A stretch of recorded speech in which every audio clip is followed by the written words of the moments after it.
My name's Ned Hanigan. I'm a UNSW student. I play for the New South Wales Waratahs. I think with sexual consent, the way to have change is through education and educating younger men and younger boys. I think the big thing around affirmative consent is that you should never assume.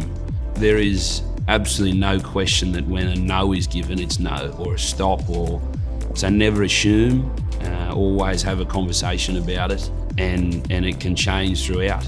Just because it's a yes, at the beginning of something, doesn't mean it continues that way throughout. It's having these conversations and having more and more young men and boys understand that it's just an important thing to be aware of, and that if you've got the courage to have the appropriate conversation with someone, it could go a long way.